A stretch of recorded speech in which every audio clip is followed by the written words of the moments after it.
Bonjour, je suis Julie Dalban-Canassi, responsable pédagogique du certificat en éco-conception au département de formation professionnelle et en charge des formations courtes pour les salariés dans les domaines de la circularité et de l'éco-conception. Nous allons parler des enjeux de l'éco-conception et de la circularité. Nous allons déjà reprendre les grands enjeux planétaires qui sont illustrés par les trois infographies que vous voyez ici, donc les limites planétaires du Stockholm Resilience Center. Certaines limites planétaires ont été franchies. Depuis 2009, trois limites jusqu'à 6 en 2023. La dernière en date plus récente étant sur la thématique de l'eau. Donc, la prise en compte de ces limites franchies. Ce qui met en exergue la notion de systémie et d'effet rebond que vous voyez au centre. L'idée étant que chaque thématique et ses impacts sont reliés, tel un écosystème dans la nature. Et puis enfin, la théorie du donut, ce concept a été mis en exergue par Kate Raworth, qui est une économiste anglaise, qui va lier les enjeux de soutenabilité avec les limites planétaires et du plancher social. Donc effectivement, ce que vous voyez dans la troisième infographie, eh bien, le centre vert de ce donut est la zone dans laquelle chaque être vivant doit être dans sa zone de bien-être. On franchit les limites planétaires dans un sens et on franchit les limites du plancher social dans l'autre sens. Plancher social, à savoir l'accès à l'éducation, à de l'eau potable, à une sécurité, etc. L'objectif de ce donut, c'est repenser l'économie pour parvenir à répondre aux besoins humains de base, tout en préservant l'environnement. Ça représente une certaine boussole. Et donc, ce qu'on va pouvoir voir en utilisant ces concepts, c'est comment on passe d'un système industriel dégénératif linéaire à un système régénératif circulaire, on va en parler après, et puis de passer d'une économie clivante avec des inégalités sociales à une économie distributive. Comment je partage de la valeur et je fais de la co-création.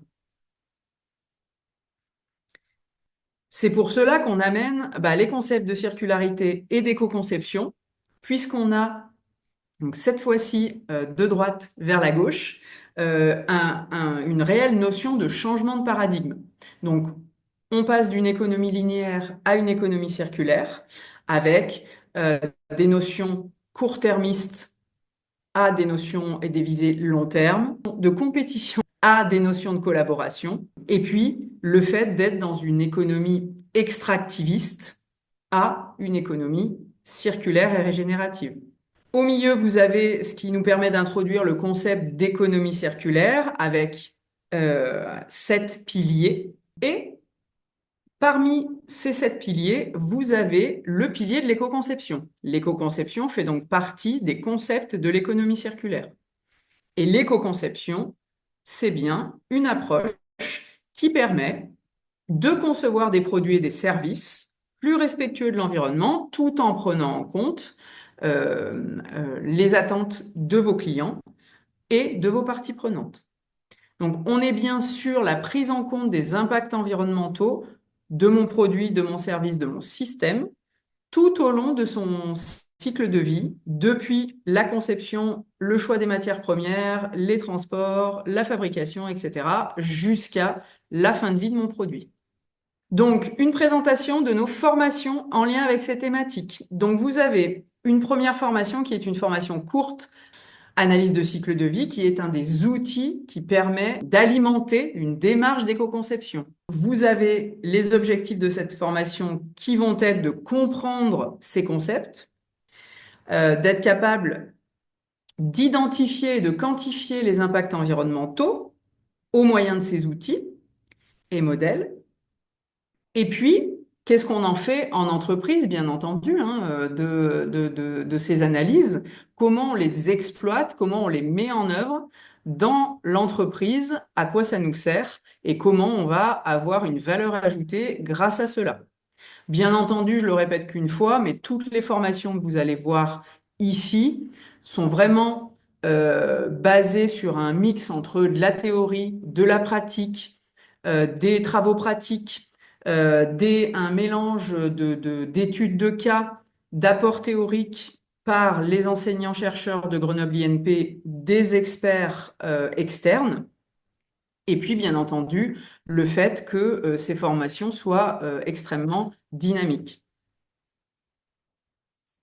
Deuxième formation courte en lien avec l'économie circulaire. Donc là, on va eh bien, prendre connaissance de l'économie circulaire. Qu'est-ce que c'est? Quels sont les piliers? Aller regarder un peu en détail l'aspect réglementaire également autour de ce sujet. Un atelier très interactif puisqu'il s'agit d'un atelier de démontage de produits pour vraiment être en immersion dans la peau d'un recycleur, par exemple, et puis d'appréhender en quoi le fait de prendre en compte cette circularité dès la conception va être un atout pour notamment sa fin de vie. Et puis, bien entendu, encore tout un tas d'études de cas pour amener tous les piliers de l'économie circulaire et arriver à discuter à terme de cette formation de la stratégie dans l'entreprise.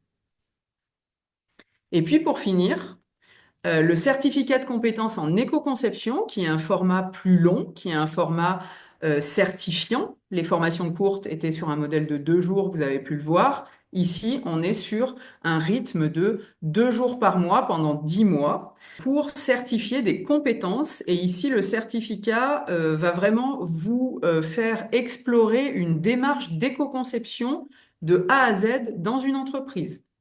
Donc là, on va vraiment prendre en compte les parties prenantes de l'entreprise, de l'extérieur, bien entendu les impacts environnementaux liés au cycle de vie des produits, des services, et pour le remettre dans une stratégie plus globale de l'entreprise de type développement durable, RSE, environnemental.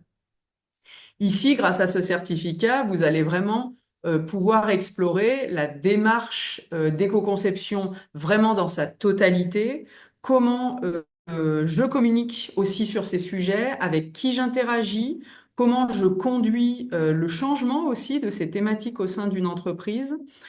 Donc, c'est vraiment une visée globale pour que ce soit des concepteurs, mais aussi des acheteurs, des responsables RSE, etc. Eh bien, je vous remercie et je vous dis à bientôt.